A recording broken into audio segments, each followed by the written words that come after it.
Assalamualaikum warahmatullahi wabarakatuh. Berjumpa lagi dengan kami di channel Sajadah Kiai. Kali ini kami akan membahas biografi Habib Umar bin Muhammad bin Salim bin Hafidz.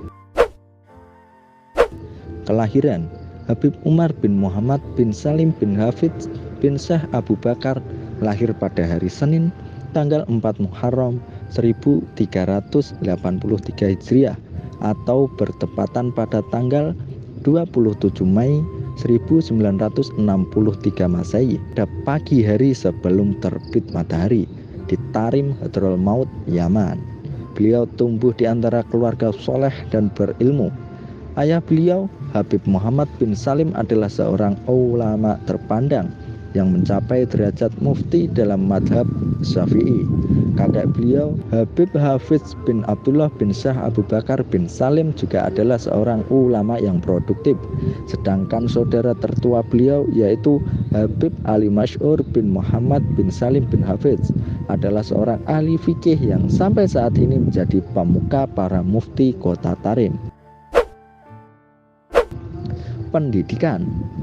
Ketika Habib Umar bin Hafidz masih kecil, usia 7 tahun, setiap malam Habib Muhammad bin Hafidz, ayahandanya, membangunkan Habib Umar untuk sholat tahajud. Habib Muhammad terkadang melihat Habib Umar kecil terkantuk-kantuk di saat tengah melakukan sholat tahajud. Pada suatu saat ada seorang tamu melihat hal tersebut dan berkata, "Anakmu terlalu kecil, kasihan. Umurnya belum pantas untuk ibadah seperti ini." Habib Muhammad menatap Habib Umar dan kemudian berkata kepada tamunya, "Anda akan menjadi saksi, tunggulah dan lihat akan jadi apa anak ini di kemudian hari." Cinta terhadap ilmu dan kaum sholihin telah tertanam dalam jiwa Al-Habib Umar sejak beliau telah menghafal Al-Quran dan mempelajari ilmu-ilmu dasar agama. Ketika beliau berumur 9 tahun, ayah beliau, yaitu Habib Muhammad bin Salim, diculik oleh orang-orang komunis yang saat itu sedang berkuasa di kawasan Yaman Selatan. Ayah beliau diculik lantaran tegas dalam menyampaikan dakwah dan kebenaran.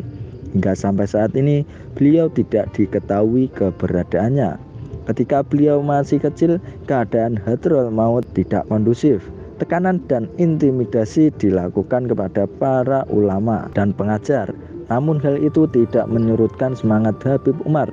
Dengan sembunyi-sembunyi beliau belajar pada ulama di masa itu.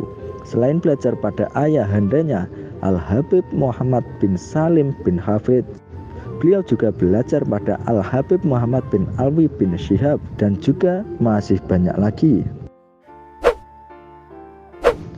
Di samping itu, dalam kesempatan inilah beliau ke Haromen untuk berhaji. Beliau juga menyempatkan untuk mengikat hubungan dengan banyak ulama di sana. Dari tangan merekalah Al-Habib Umar menguasai berbagai disiplin ilmu, mulai dari ilmu fikih, tauhid, usul fikih, sejarah, tata bahasa, hingga ilmu tazkiyah, tasawuf. Dan sejak umur 15 tahun, beliau telah terbiasa untuk menyampaikan ilmu yang didapatkan dari guru-gurunya itu dalam rangka dakwah ilallah. Sembari terus belajar, semenjak usia 15 tahun beliau telah mengajar dan berdakwah. Kemudian pada permulaan bulan Safar 1402 Hijriah yang bertepatan dengan bulan Desember 1981 Masehi, beliau pindah ke kota Baida dan menetap di Ribat Al-Haddar. Di sana beliau berguru kepada Habib Muhammad bin Abdullah Al-Haddar dan Habib Zain bin Ibrahim bin Usmaid. Dewasa itu beliau gencar berdakwah dan mengajar di sekitar kota Baida, Hudaidah dan Ta'is. Di kota Ta'is inilah beliau berguru kepada Al-Alamah Al-Musnid Ibrahim bin Umar bin Aqil. Kemudian pada bulan Rajab 1402 Hijriah yang bertepatan dengan bulan April 1982 Masehi, beliau berkunjung ke Haromen. Di sana beliau berguru kepada Habib Abdul Qadir bin Ahmad Asqaf, Habib Ahmad Masyhur bin Toha Al-Haddad, Habib Abu Bakar Al-Atos bin Abdullah Al-Habsyi. Beliau juga memperoleh ijazah sanad hadis dari Al-Musnid Syekh Muhammad Yasin Al-Faddani dan Muhaddisul Haramain Sayyid Muhammad bin Alwi Al-Maliki serta sejumlah ulama lainnya. Sosok pendakwah. Waktu beliau seakan hanya untuk berdakwah. Tiada menit dan detik kecuali beliau sibuk dengan urusan dakwah. Beliau kerap kali melakukan perjalanan ke berbagai penjuru dunia, mulai dari Haramain, Syam, Mesir, Afrika, Asia Tenggara, hingga ke daratan Eropa. Kita ketahui sendiri Al-Habib Umar setiap tahunnya pada bulan Muharram mengunjungi Indonesia. Dakwah beliau juga sangat dirasakan kesejukannya dan disambut dengan hangat oleh umat Islam di Indonesia. Masyarakat menyambut beliau dengan sangat antusias dan hangat, mengingat bahwa kakek beliau yang kedua, Al-Habib Hafidz bin Abdullah bin Syekh Abu Bakar bin Salim berasal dari Bondowoso, Jawa Timur, Indonesia. Dakwah beliau yang sangat indah dan sejuk itu yang bersumber dan kakek beliau Nabi Muhammad SAW sangatlah diterima oleh berbagai kalangan, baik pemerintah maupun rakyat, kaya ataupun miskin, tua maupun muda. Di Indonesia, Al-Habib Umar sudah beberapa kali membuat kerjasama dengan pihak bahkan pemerintah Indonesia. Dalam hal ini, Ditjen Kelembagaan Keagamaan dan Departemen Agama RI meminta pembuatan kerjasama dengan Al-Habib Umar dan Darul Mustafa untuk pengiriman SDM yang berkualitas, khususnya para kiai pemimpin pondok pesantren untuk mengikuti program pesantren kilat selama 3 bulan di bawah bimbingan langsung Al-Habib Umar. Sampai saat ini, banyak sudah santri-santri di Indonesia yang menuntut ilmu di pondok pesantren yang beliau pimpin. Darul Mustafa di Hadrol Maut telah melahirkan banyak dai-dai yang meneruskan perjuangan dakwahnya di berbagai daerah di Indonesia. Mendirikan pesantren.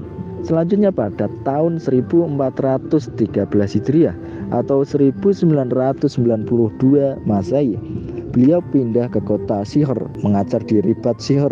Beliau menetap di sana selama beberapa tahun. 1,5 tahun beliau ke Sihir, beliau tinggal di Oman untuk mengajar dan berdakwah di sana. Setelah itu beliau kembali ke kota Tarim dan pada tahun 1414 Hijriah atau 1994 Masehi, beliau memulai merintis pendirian pesantren Darul Mustafa yang kemudian secara resmi berdiri pada Selasa 29 Zulhijjah 1417 Hijriah atau 6 Mei 1997 Masehi. Terima kasih telah menonton video kami. Jangan lupa like, comment, share, dan subscribe channel Sajadah Kiai, serta bunyikan loncengnya agar tidak ketinggalan video-video terbaru kami. Dengan mensubscribe berarti Anda mendukung channel kami, serta membuat kami lebih semangat dan konsisten dalam membuat video-video terbaru. Wassalamualaikum warahmatullahi wabarakatuh.